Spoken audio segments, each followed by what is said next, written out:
First off, she did not need these many musicians up there with her. She only needed a keyboard player, bass, guitar, and drums, and maybe two background singers. I get why she had the saxophone because let's see here.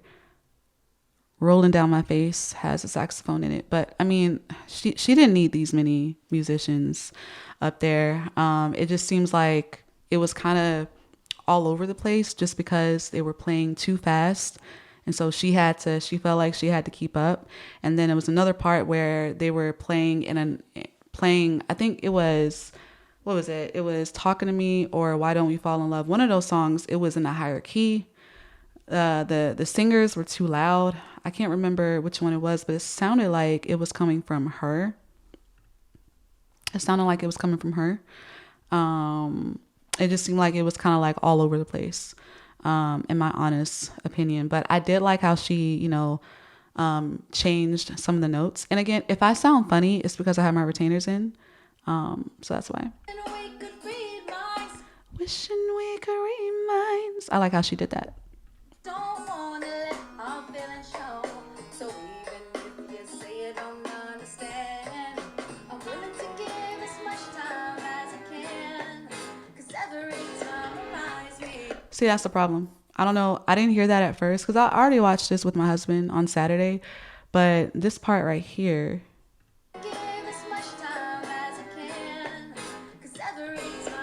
Yeah, it just seemed like it was offbeat.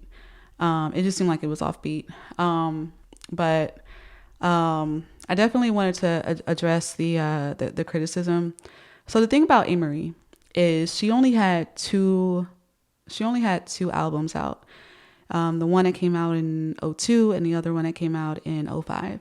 And I'm not comparing her to anyone else. I'm making a point, right? You have singers like Maya, Ashanti, Sierra, Rihanna. Those are the main four that I can think about, right? But have you noticed how they've gotten so much better over the years? Like Maya killed it at the BET Awards. She's gotten so much better. And I think part of that is because, now she's a vegan and whatnot. But I mean, she's gotten so much better. Ashanti has gotten so much better. She released a song. It was a part of a movie that it was in earlier this year. And I was listening to it in the gym and I'm like, wow, like she has gotten better, so much better.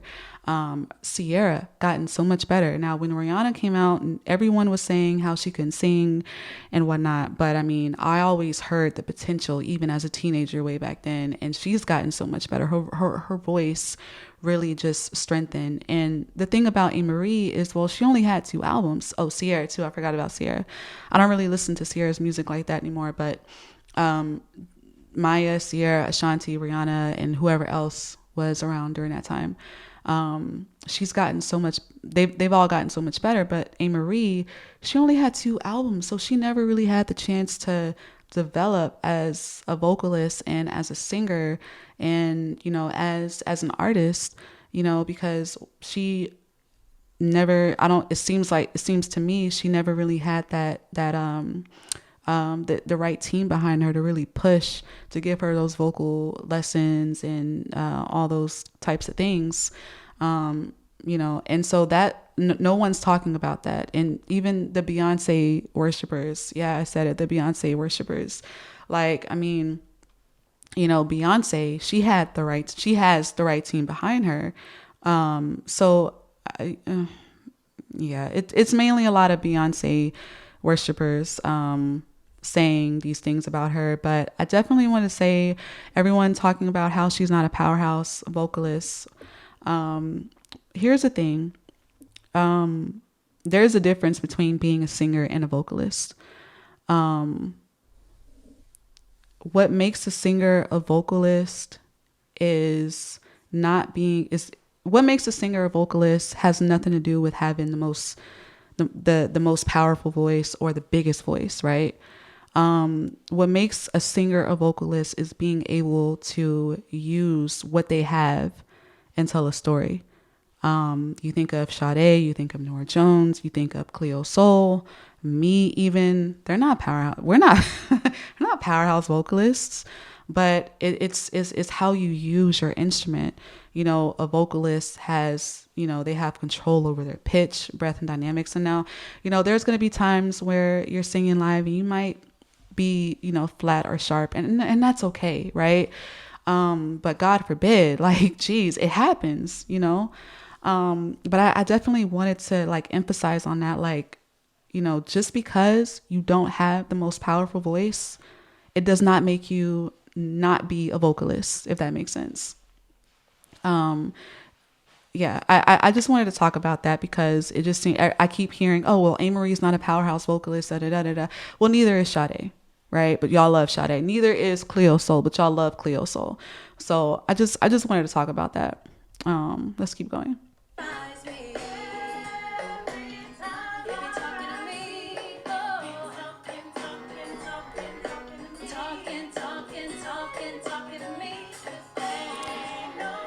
And what no one is talking about is her energy. So even though she's, you know, the performance is, you know, kind of, it has some issues or whatever like that, but I mean her energy is so, like, you can feel the energy, right? Like she's happy to be there, she's having fun, and I think at the end of the day, that's, you know, that's what it's all about. That's what it's all about. Like I said, it was nostalgic, in my opinion. It was. I had fun watching it. It brought back some memories.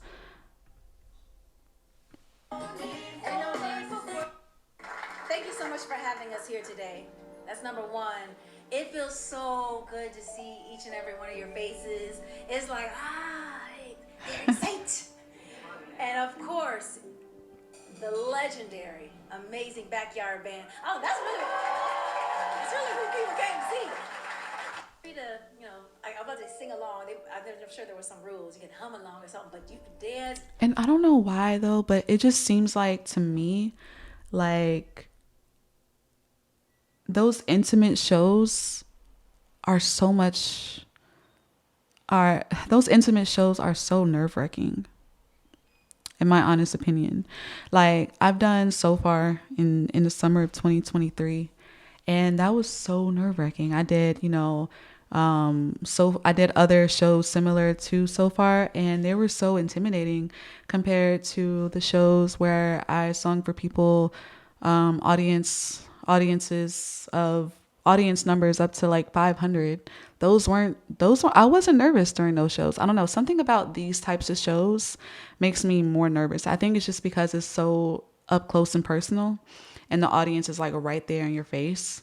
So I don't know, that's probably what it is. Yeah. Move whatever you want to do, because we're feeling you, we see you, we're up close, it's intimate, and we love it. It's a new record called Mine. And it just seems like the band, it seems like everybody came together musically on this song, on Mine. It just sounded fresh, it sounded good. No one was too loud, no one was playing too fast, it all came together on this one. And I think, again, it goes back to what I was saying earlier. You know, the majority of her songs were like from 20 plus years ago, versus this song here, Mine. It just fits her glove. It just fits her voice like a glove.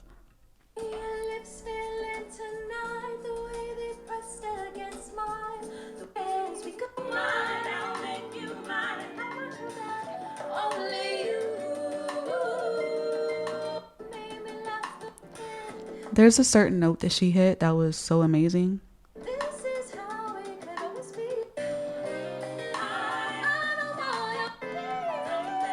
That part. She did so good on that note. Oh my gosh.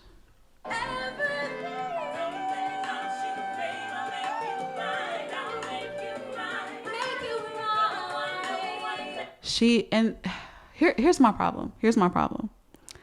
Is it just seems like everybody was just focused on what she did wrong and what went wrong, that no one was talking about this part right here.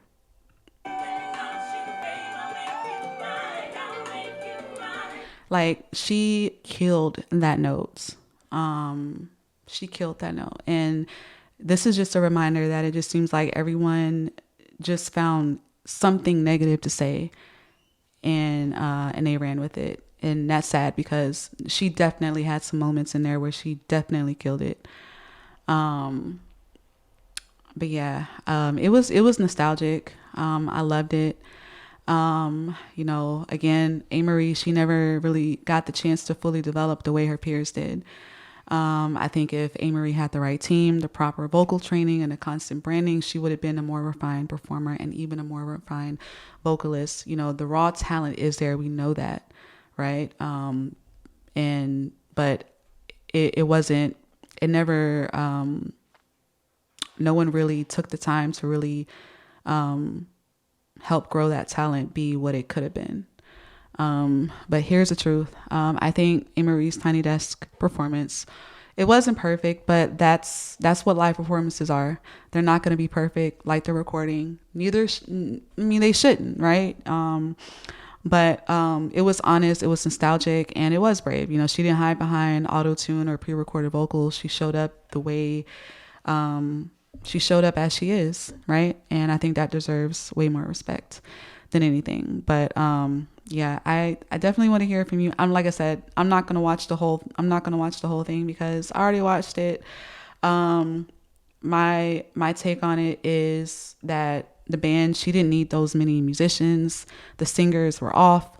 It seemed like in some parts, the vocalists, the background singers, they were too dissonant, meaning that the pitches they were singing were like so close together. It was harsh to the ears and almost sounded pitchy, but it wasn't. But there were also times where it actually was pitchy. And then there were times when it seemed like, Amerie was fighting with the band and fighting with the background vocalists because they got loud. And so she felt like she had to get loud and yeah. So, yeah. But anyways, yeah, I don't know. Let me know what you guys think in the comments.